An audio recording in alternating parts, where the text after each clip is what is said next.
The other thing I like to think of is like a moving walkway, right? We're all on a moving walkway of this institutionally racist education system, and you can stand on it, and you don't have to walk forward, but even just standing on it, you're moving it forward, right? Unless you're walking backwards on the moving walkway, you're in some ways you're complicit in a system. And I think that's opening folks' eyes to that is part of it. It's not saying you're intentionally racist, or it's that let's open up our minds and see through the fog, and how do we address it? That was Jen Cohan, on staff at Education Minnesota, the Minnesota statewide teachers union. Here's Denise Speck, the president of that union. She'll summarize what today's episode is about. We've actually made a lot of systemic changes in our union to get to where we are. I mean, we've always had our Ethnic Minority Affairs Committee, whose charge is really to make recommendations to our union on how we can get more teachers of color, how can we get more union leaders of color involved in our union, because we're just a better union when we have the most diverse people at the table. But they've also been advising us on, what kind of policies should we be shaping. We started forming what we called forums. The forums, now a permanent part of Education Minnesota's organization, are the African American Educators Forum, the American Indian Education Professionals, the League of Latino Educators, and Pan Asian Educators Forum. Speck said these statewide forums are important because in some Minnesota school districts, there may be only one educator of color in the entire district. And as much as some would like to believe that race shouldn't matter, Denise knows the reality is that to be the unique educator of color in an entire district is incredibly isolating. After the forums began meeting, the educators decided more action needed to be taken. Our educators of color said, we really need to have some union-led training that we can take out to our locals and our school districts around equity, around racism, and making sure that we're leading in that way. Now, not only do we have the training, but we have enlisted racial equity advocates who are now going to learn the curriculum and be out in our locals. And our end goal is to make sure that we have a racial equity advocate in every single school district across Minnesota. There are 533 school districts in Minnesota, so that's a moonshot goal. I love it.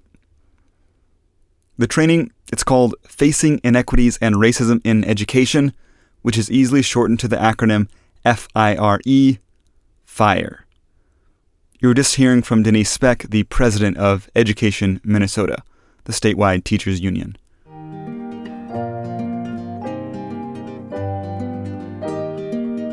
I'm Nathaniel Bozarth, and this is Wide Ruled, Brain Roots podcast on the past and present of equality in education.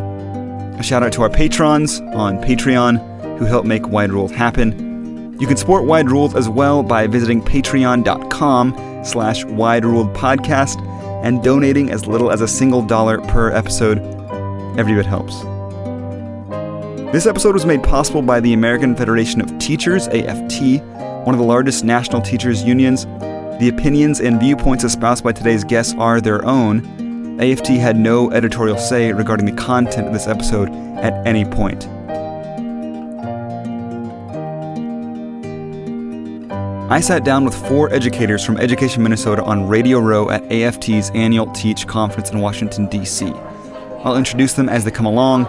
You'll hear a dull murmur in the background because of where we were recording.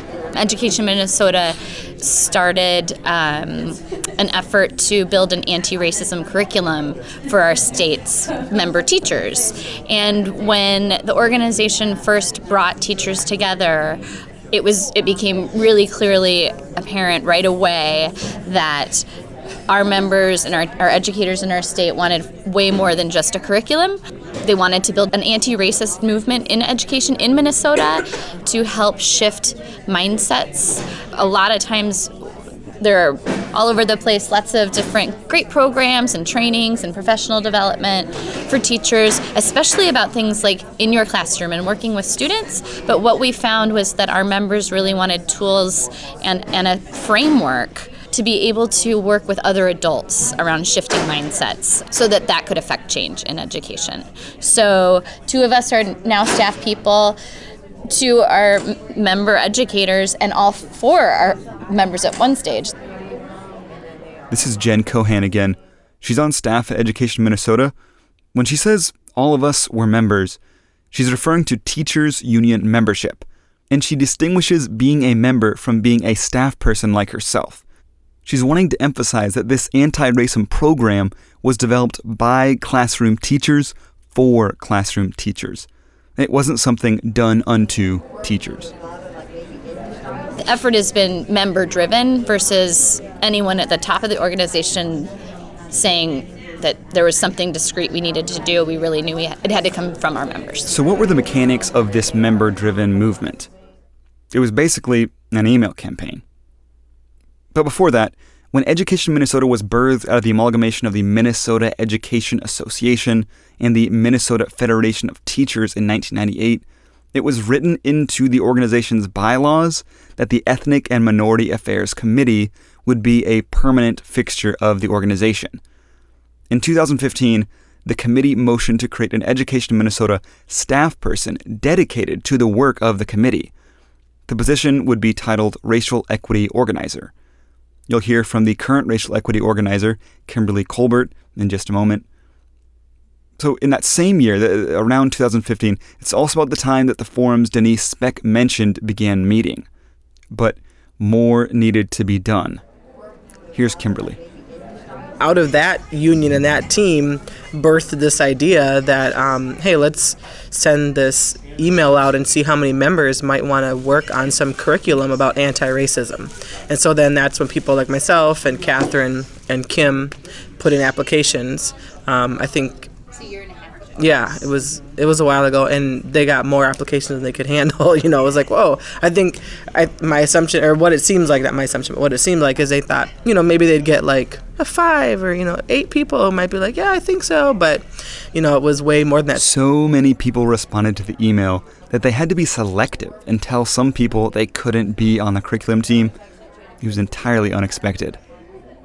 That at the beginning, before FIRE was called FIRE, it was all members of color that we began with. Mm-hmm. And so I think that it's important to note that people of color were able to begin and lead the work. Mm-hmm. And then once the FIRE was established in terms of having what the acronym means and everything else, then we brought in our white accomplices, and it became a more diverse work. And I think that's important to think about because it's good for people of color to be able to lead the work, but not to necessarily have the full burden placed on us to say, yeah, we're going to just get rid of our oppression. It has to be intentionally done with a lot of people together. It's not really changing anything. That's historically been the case, right? Yes. The oppressed people have to unoppress themselves, right. Liberate themselves. Right. So now what? This group comes together. They start meeting for the purpose of creating an anti-racism curriculum, like for students. But quickly, they find it's not about the students. Here's Julia Berry, an English and special education teacher near St. Paul, Minnesota. We came together not knowing we were the FIRE team or anything. We came together thinking we were going to be like this curriculum think tank. Let's come together, come up with some really great ideas of curriculum for the students. And as we sat and talked about race and ourselves and our experiences in education and the struggles of our students, we all realized, whoa, wait a second. This has a lot to do with the adults and the way the schools are and the institutions, the way education is as an institution. This gets to sort of a debate that my co-producer and I have had many times. Is it about individual actions, or is it about policy reform? To make the changes that we need to make, it does need to happen in policy, and it does need to happen, in our own hearts, literally. Yeah. But we can't wait for policy to change in order for us to start working on our hearts, or we can't wait for the laws of Minnesota Department of Education to change in order for me to sit in my classroom and decide to change. So yes, we need that change, and we need the classroom change. And, neither one of us can do all of those change, and that's why we need each other for this type of life change. It's not necessarily work, it's life, it's living, it's our minds, it's a way of being. I love the point that Julia is about to make here because it's been something that's been really difficult for me, an anti-racist white guy, to get my head around. The system itself, the system we're fighting, the system that we're trying to change, that system itself is culturally white.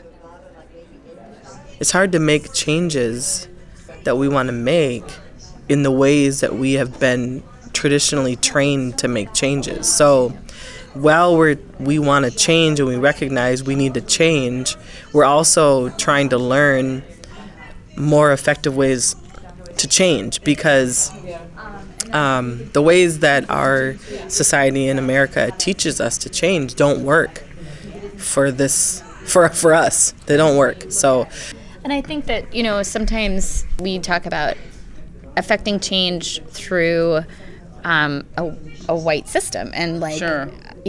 Policy change in the traditional way that we think about it is like, that's the white system is Right. policy change, right? Right, So right. it's being aware of that, and then also thinking about alternate ways of affecting change.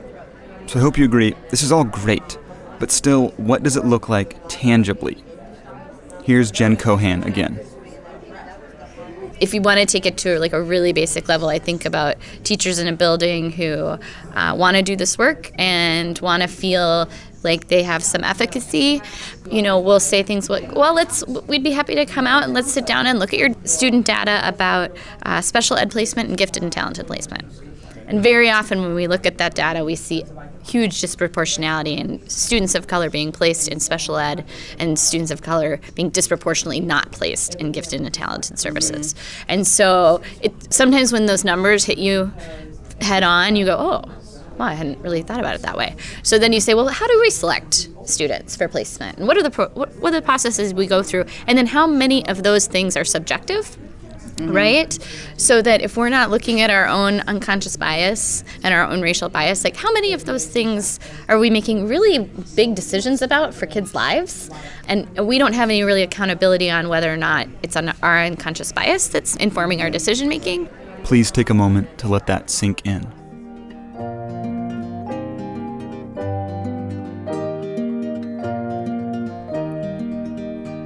A 2016 study by Vanderbilt University showed that disparity between black and white placement in gifted and talented programs persisted even when socioeconomic status was held constant. In my eyes, that pretty much rules out the idea that this is a socioeconomic status thing, a class thing, and demonstrates that this is, in fact, a race thing. In episode 12 of Wide Ruled, we talked to a group of teachers from Broward County, Florida. Schools there recently started testing all students for placement in gifted and talented programs, rather than letting teachers hand-pick students, or rather than leaving it to parents to request their kids be tested. This universal testing led to an 80% increase in black students being placed in gifted and talented programs. An 80% increase, folks. Come on. FAIR stands for Facing Inequities and Racism in Education. This is really about adult-to-adult work. Once we work with individuals and groups of individuals and help them in their sort of journey to develop this mindset, of course it's going to translate to the classroom. One of the aspects of this program is an REA network, and REA is Racial Equity Advocate. So we're training these racial equity advocates to be collaborative, supportive peers to other teachers. Another aspect of the FAIR program is what we call our conversational learning experiences. And so a big part of that is a community storytelling effort. And then we're just working with locals on an individual basis. And then Kimberly does a lot of organizing teachers of color to help to retain folks in the profession and help them build networks together to support one another. Julia jumped in here and wanted to say a bit more about the conversational learning aspect of the FIRE program. I really wanted to emphasize why we thought as a team that storytelling was really important. I think it gets kind of overlooked because it's one of those like fluffy things again that wasn't valued for a really long time.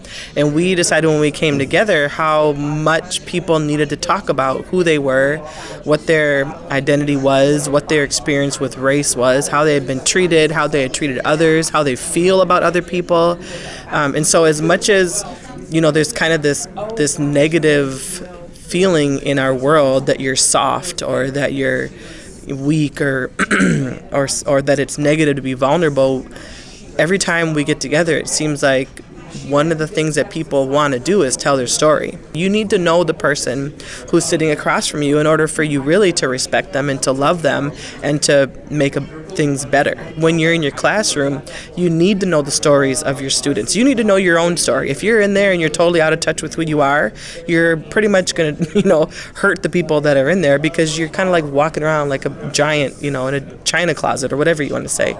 So conversational learning is just a really fancy way of get to know the people that are around you, dispel some of the fear. If you are afraid of the black boys that are in your classroom, you need to get to know them. You need to know what makes them work, what they're afraid of, what they love, and what they're doing. Yeah, you got to get it out of a monolithic mindset. Yeah, I think that's what education is, and I'm going to come and I'm going to dispel all this expert knowledge to you, and you're going to absorb it like a sponge, and you're going to go spit it out, and the world is a happy place. That's not what it's about. Not working. Try again. But she realizes that some teachers may feel this sort of classroom experience simply can't fit into the highly tested, standards-based curriculum of most classrooms nowadays.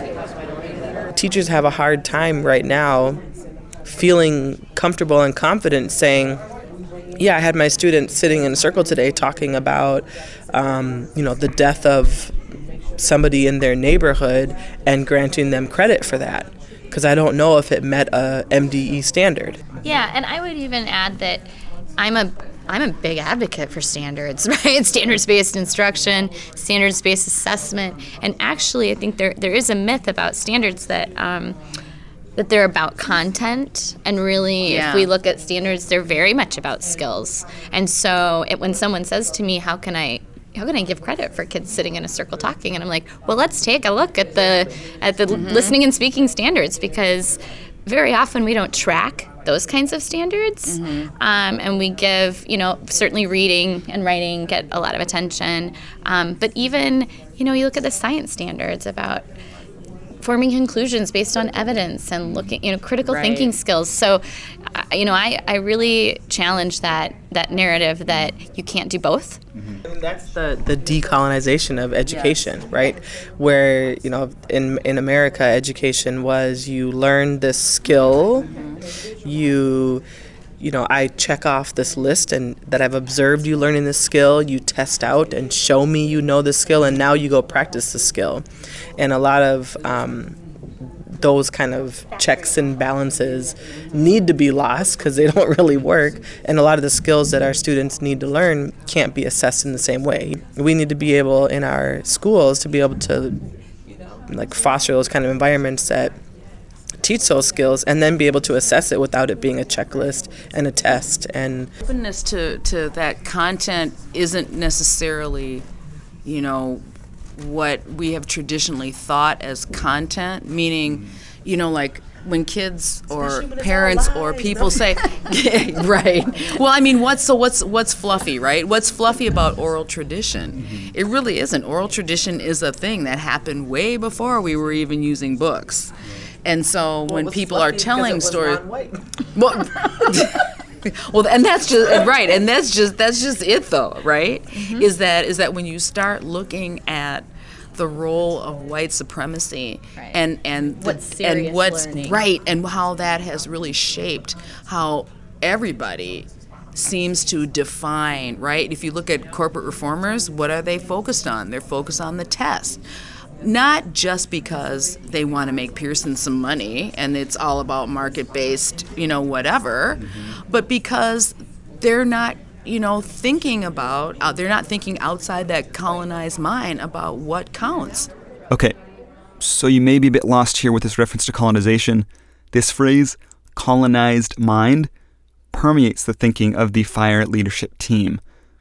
someone whom you haven't yet heard from explain the idea really well. This is Catherine Fairbanks. Catherine is Anishinaabe, and she teaches on the Leech Lake Reservation in northern Minnesota.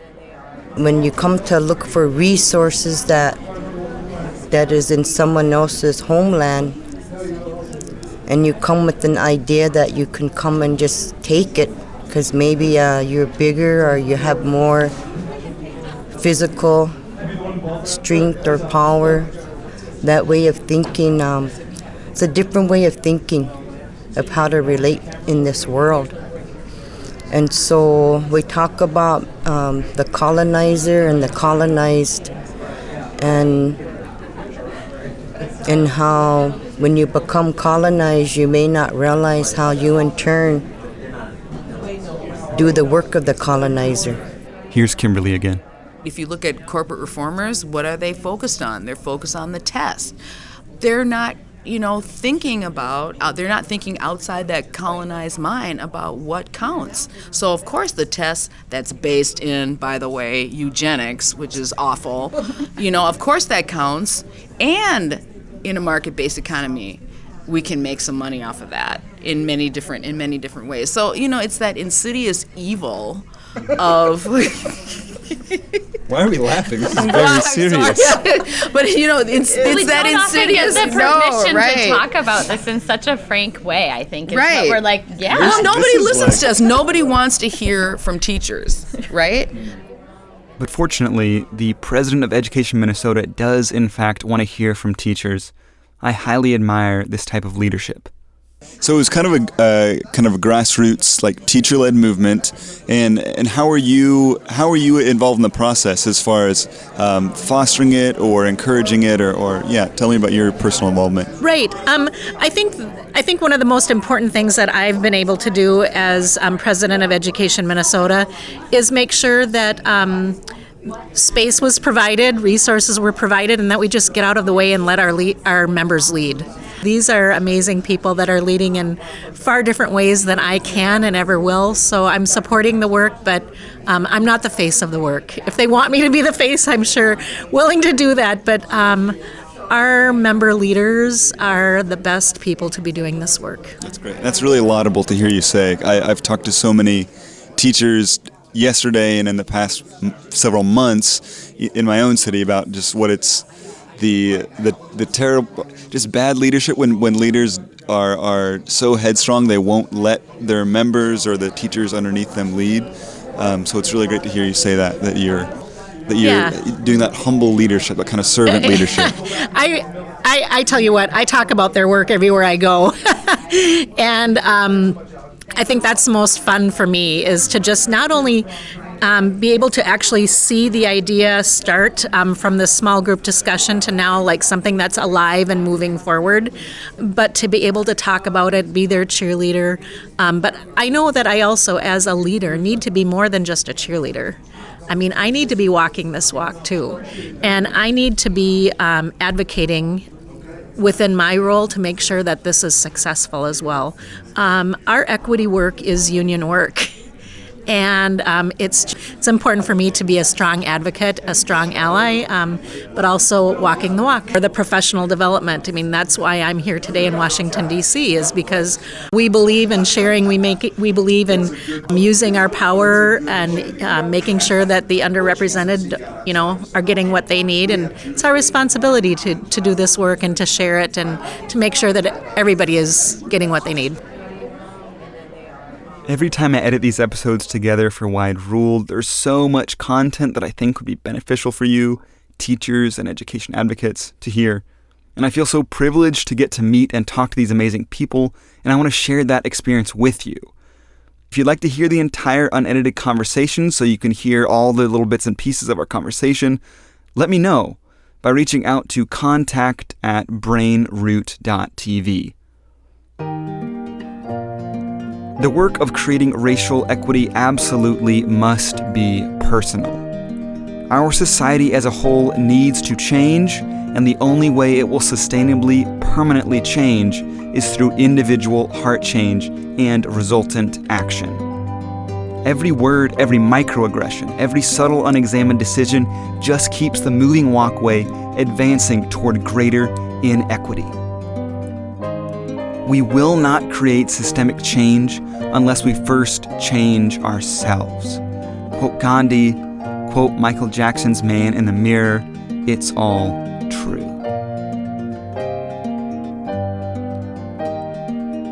I'm Nathaniel Bozarth, and this has been Wide Ruled. You can support Wide Ruled by becoming a patron at patreon.com/Wide Ruled Podcast, or by sharing this episode with your friends and colleagues. We'd be forever grateful. Wide Ruled is produced by myself alongside executive producer Christopher Cook. A message from him: keep fighting the good fight, teachers. Thanks for listening.